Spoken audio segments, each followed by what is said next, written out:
Hi, good morning. Today's setup is a little bit different. As you can see, I'm standing in front of my daughter's birthday decoration. So today is a day of celebration. Today is a day of just gratitude. Today is one of those good days, one of those exciting days. But that is not how I have been feeling these past couple of days. You know what I related to? I don't know if we can insert, but I'm gonna insert it with hopes that it's okay.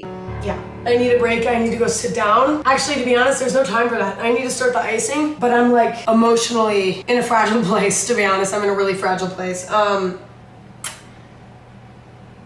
Yeah. I'm like, that is me. Like constantly, that is me.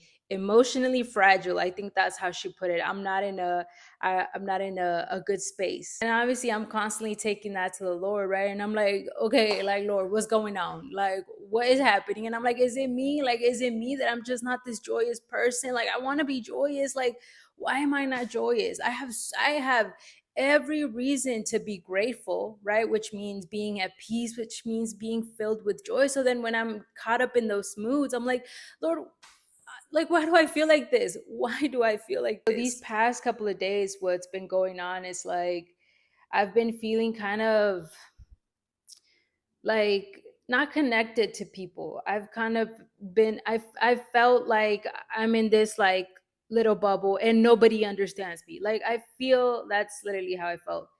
Nobody understands me. Nobody gets me. I can't relate to anyone and they can't relate to me.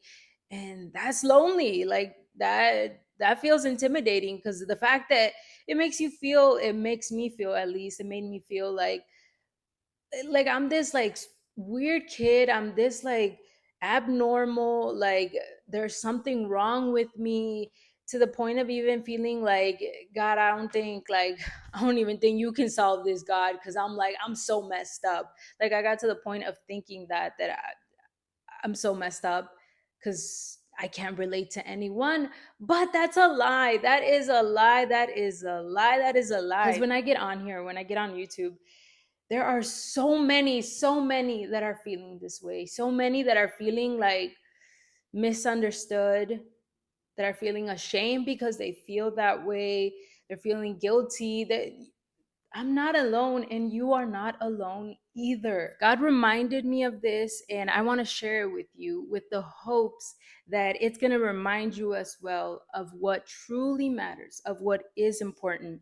So Philippians chapter 1 verses 9 and 10, it says, I pray that your love will overflow more and more, and that you will keep on growing in knowledge and understanding. For I want you to understand what truly matters, so that you may live pure and blameless lives until the day of Christ's return. In this time, it's like we're living in a time where like everything matters and everything is important. And so you're kind of like, trying to catch up with everything because I mean, like what is it that they say, right? When you want to do like a reset on your life, right? They're like, okay, get clear on your goals, right? In all these areas. So there's finances, there's personal self-development, there's self-care, there's mental care, there's your children, your family, your friends, relationships.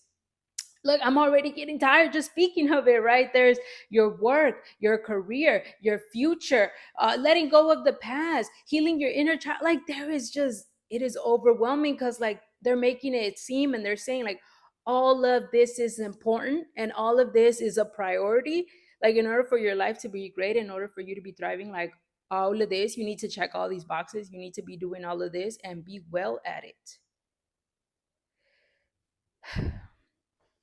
So it gets tiring. The world is like screaming one thing, right? The world is just is going and it's screaming at you and it's telling you, you need to do this. But then there's God. What God is saying like personally to you, what God is speaking to you, the message that God has specifically for you, what God is telling you in this moment to do, to focus on, to work on. So there's what the world is saying and what God is saying. And what do we know?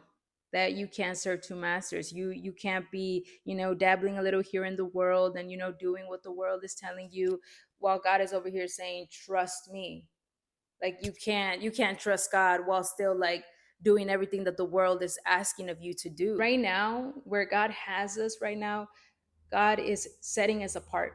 I mean, since the beginning, you already know, right? Like you remember your childhood, you remember your teenage years, right? Like you have always felt this. You have always felt kind of like misunderstood, kind of like out of place, kind of like, I can't really relate to everybody and they really can't relate to, and you've tried it, right? You've tried to like fit in, do what they're doing, do the same things they're doing, talk the way they talk, the same humor as them, tell the same jokes, just to kind of like fit in.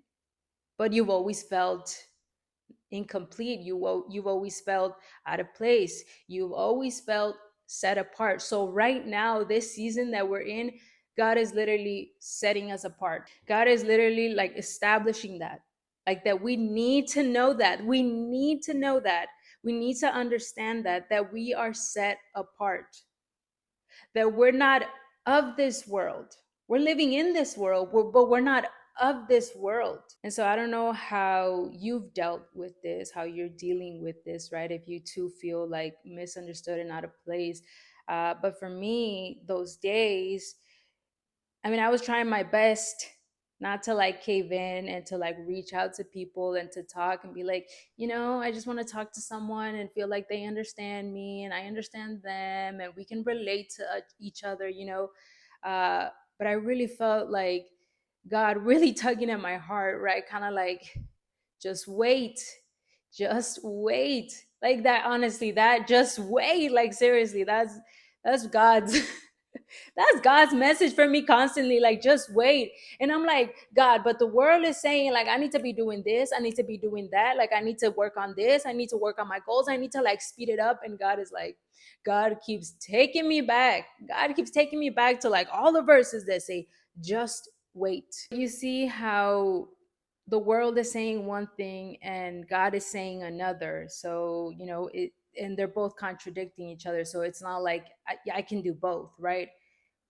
When I'm doing one, when I'm following one, I'm disobeying the other. I'm not listening to the other. We really can't be out here serving two masters. Like, we're really not. Even when we think, okay, I am trusting you, but we're still like dabbling in here. No, you're disobeying me and you're putting your hope in this. I want to take you to Romans 12 verses 1 and 2. You already know this, right? And so, dear brothers and sisters, I plead with you to give your bodies to God because of all he has done for you. Let them be a living and holy sacrifice, the kind he will find acceptable. This is truly the way to worship him. Don't copy the behavior and customs of this world, but let God transform you into a new person by changing the way you think. Then you will learn to know God's will for you, which is good and pleasing and perfect. Okay, so keeping that verse in mind, keeping Romans 12 in mind, now I want to take you to 2 Kings chapter 16, and it's about Ahaz. Ahaz, son of Jotham, began to rule over Judah, right? So he is a king, the king of Judah. Right away, it says he did not do what was pleasing in the Lord's sight. It said he even sacrificed his own son in the fire, right? So he was out there just, he was out there. But I want to specifically point out in 2 Kings chapter 16, verse 7, and it says, King Ahaz sent messengers to King Tiglath of Assyria with this message: I am your servant and your vassal. Come up and rescue me from the attacking armies of Aram and Israel. Then Ahaz took the silver and gold from the temple of the Lord and palace treasury and sent it as a payment to the Assyrian king. So the king of Assyria attacked the Aramean capital Damascus and led its population away as captives, resetting them in Kir. He also killed King Rezin. So King Ahaz was being attacked. He did not go to God. He did not seek the Lord's favor. He did not seek help. He did not seek rescue from God. He used his resources, what he had. He went to another king, the king of Assyria, and he was like, yo, look, like, you know what? That was the thing. He wasn't prideful. King Ahaz, it seems, right? Like, he wasn't prideful. He was like, look, I need help, and I'm wherever I can find help, like, I'm gonna get it. He humbled himself before the king of Assyria. And so they won, like, and so the king of Assyria did rescue them, right? Like, he, he did a good job. So now I want to point out verse 10. It says, King Ahaz then went to Damascus to meet with King Tiglath-Pileser of Assyria, right? The king that just helped him, the king that just rescued him. While he was there, he took special note of the altar. He took special note of it so that he can copy it, so that he can build the same one. Literally, it said like upon his arrival back, right? Like back home to his house, to his palace, the altar, it was already set up, right? Like the same altar that the king of Assyria had in his palace, right? Like he copied the same one. Now I want to bring you to modern times right now, because let me know if this has happened to you, because it has happened to me. Sometimes I have idolized, I don't even know if that's the correct word, but I mean, I took special note of the way someone lives, someone I look up to, right? Whether it's another YouTube bomb, whether it's a fitness influencer, whether it's someone I know. I've, in a way, like took special note in how they live, right? And I've tried to mimic that. I've tried to be like, oh, you see, because look, this is what the king Ahaz, he saw king the king of Assyria, you know, how he won the battle, right? He rescued them, right? And he was like, okay, bet, like I want what you have, right? Because it seems, or I want to do what you're doing, because it seems like what you're doing is working out for you, you know, so like let me copy you. And so today, us, you know, when we idolize someone, right, when we like look up to them, because we like the way that they do things, the way that they, you know, their morning routines, their fitness routine, the way they talk to their children, like we look up to them. We're like, I want what you have. I want to do what you're doing. Do you know what we're doing there? When we're looking to someone else and like the way that they live and the way that they do things, the way that they act, and you know, we idolize it, or we see their outcome and we're like, okay, bet, like I'm gonna start doing the same thing you're doing. Let me know your morning routine, let me know your self-care routine, let me know your like every day, like. And I am so guilty of that. I'm so guilty of, even if I haven't asked people, I've wondered. I'm like, okay, like what is their morning routine, or like what's their evening routine, or like what do they do? And you know what is happening there? You know what is happening there? We are rejecting what God is telling us individually. Because we're listening to the world. We're like, okay, like I'm gonna just go, you know, what she's doing is working out for her. So like I'll just copy and do the same thing and I'll get the same results. And like, here's the thing, I'm not like, I don't know about the results. Maybe we'll get the same results. But you know what we're like denying, what we're like rejecting? We're rejecting God's will for our life. By trying to follow what everybody else is doing, what someone else is doing, we're like, I want their way, and saying like, no, thank you to God's way. And we know that God's way, because God's thoughts and God's ways are higher than ours, right? Like he has some higher things for us. He has some better things for us. He has some bigger things for us. He has good things for us. So we're like rejecting what God is telling us individually because we want to follow what she's doing because it's working out for her. Let me tell you, so back in 2 Kings, right? King Ahaz, his father was Jotham. And Jotham did what was pleasing in the Lord's sight, but he did not destroy the pagan shrines. The people still offer sacrifices and burn incense there. And it says, in those days, in the days of the rule of Jotham, the father of King Ahaz, you following here, it says, in those days, the Lord began to send King Rezin of Aram and King Pekah of Israel to attack Judah. So the Lord, in those days, the Lord began to send like armies to attack King Jotham, right? To attack Judah, to attack Judah. So it was the Lord's doing, but you know the revelation that I got, the Lord was sending that, like sending those attacks so that King Jotham would be like, help me, God. so that he would humble himself before God and be like, look, God, I don't know what to do here. They keep attacking me. Like, help me, God. That was a chance to call on God for help. Like that was opportunity. That was an opportunity that God was giving you to kind of just like humble yourself before him and be like, yo, come rescue me, come help me. Now let me tell you the other revelation I got. What you don't tear now, what you don't tear down in your lifetime, right now, what you don't tear down will still be up for the generation to come, for the your kids and the kids kids and the kids kids coming after you. What does this mean? It said that King Jotham, right, the father of King Ahaz, it said he did do what was pleasing in the Lord's sight, but he did not take down the pagan shrines. So he did not tear those down. So they were still up. So they were still up when King Ahaz came into the picture, when his son came into the picture. So now, guess who got to deal with that? King Ahaz. And I believe King Ahaz was given the same opportunity, right? The same opportunity as his dad was given by the Lord of like, humble yourself before me, ask for help from me, ask me to rescue you, right? But he did not. He did not. I mean, he was already, because of the pagan shrines, right? Like he was already devoting his life to these pagan shrines. He was sacrificing his child's life on these pagan shrines. So he was following the behaviors and customs of this world instead of listening. He was rejecting. By listening to what the world is doing what the world is doing what everybody else is doing, he was rejecting God's will for his life. He was rejecting God. He was saying, I mean, yeah, like I could call on you for help, but I could also call the king of Assyria, right? What got me is that, he wasn't prideful.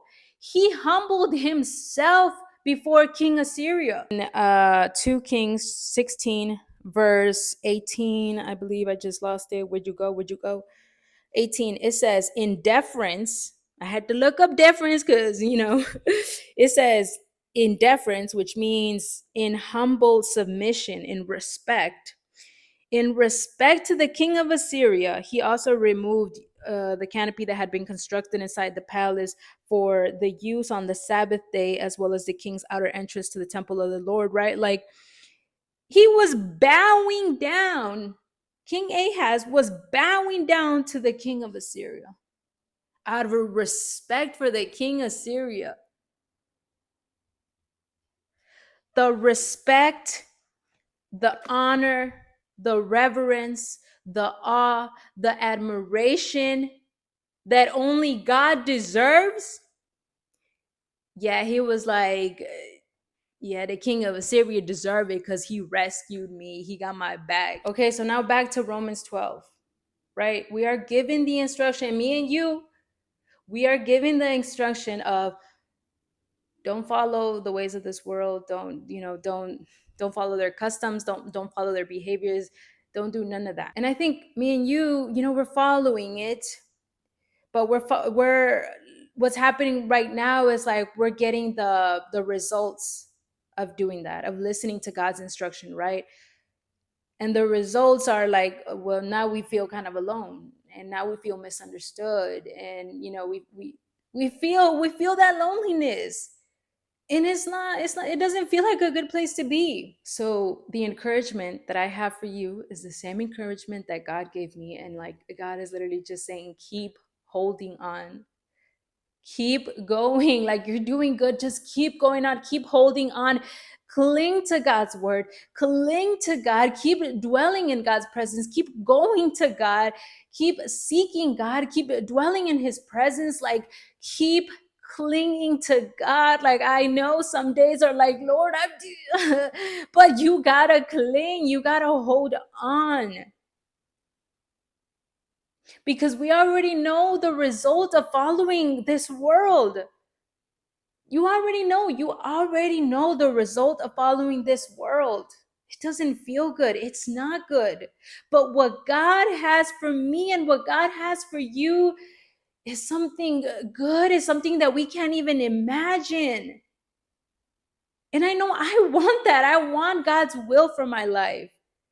You know what I want? Let me tell you what I want. I want to live my life as God intended, so that when speaking of me in God's book, it will read, "She did what was pleasing in the Lord's sight." And in order for that to happen, we need to know what truly matters, what really matters. This is what truly matters to me, the truth. God's word will endure forever. So, this is what matters to me. In order for us to live by what truly matters, to stay rooted in what truly matters and what's truly important, to stay rooted and live by what God is telling us as an individual, right? In order for me to wait as God is telling me to wait, right? In order for me to cling as God is telling me to do in this season that I'm in, right? Like he's telling me, you need to just persevere. You need to just cling to me, right? You need to hold on. You need to keep on going in order for me to focus on that, on what truly matters. Let me take you back to 2 Kings, and it says, "For the Lord had made a covenant with the descendants of Jacob and commanded them, do not worship any other gods or bow before them or serve them or offer sacrifices to them, but worship only the Lord, who brought you out of Egypt with great strength and a powerful arm." Like he's telling them, you just remember what I did for you in the wilderness. Like you just remember what I did for you. That's gonna drive you. That is gonna drive you, and that is gonna just like shift everything inside of you to remember, oh yeah, hold up, wait, what? Like God helped me out of that season. I'm pretty sure he gonna help me out of this season. God was faithful in that season. I'm pretty sure he's going to be faithful in this season. God had my back in that season. That's right. So you know what? I'm pretty sure he got my back right now. I'm pretty sure he already cooking up something real nice and good. Like, what? Yeah. Man, God got this, right? Now, let me just tell you 2 Kings chapter 17 verse 39. He says, and he keeps reminding of us of this, you must worship only the Lord your God. He's like, don't offer sacrifices to nothing else. Don't trust anything else. Don't put your confidence in anything else. Don't gain strength from anything. Like, don't rely on anything from this world. Only the Lord your God. Because why? Because he is the one who will rescue you from all of your enemies. Now, let me just tell you something super quick and I'm done. You know, I used to think like enemies, I'm like, okay, enemies is just like, I don't know, people that want to do harm. No, enemies, you know who these enemies are? Depression, anxiety, fear, poverty, obesity. What else did I miss? There's a bunch of them. Those are our enemies. Those are the ones that want to cling our freedom, right? To take our freedom away, to make us slaves. God is saying he is the one who will rescue you from all of your enemies. But we need to seek him. We need to seek his help. We're out here like trying. You know what? I'm not even going to go there. But I could still go on. Maybe we'll do a part 2. I don't know. But I got to go because it's my daughter's birthday. So rejoice. Romans 12:12. Rejoice in hope. I think that's today's message. Rejoice in hope because there is hope. There's hope. Rejoice. So rejoice. Rejoice because there is light. Rejoice because there is hope. Rejoice because my God is a living God, the true living God, the one and only true living God. Rejoice because of that. Have strength because of that, because he sees everything. Nada se le escapa. That means nothing escapes from him. He sees it all. All glory to God. All glory to you, Lord. Amen. I gotta go, but I hope you were encouraged by this message. Cling to God. Seek God. Dwell in his presence. I love you so much. And I appreciate you. I appreciate you that you clicked on this video. Thank you so much. Have a great day. Have a great week. Thank you.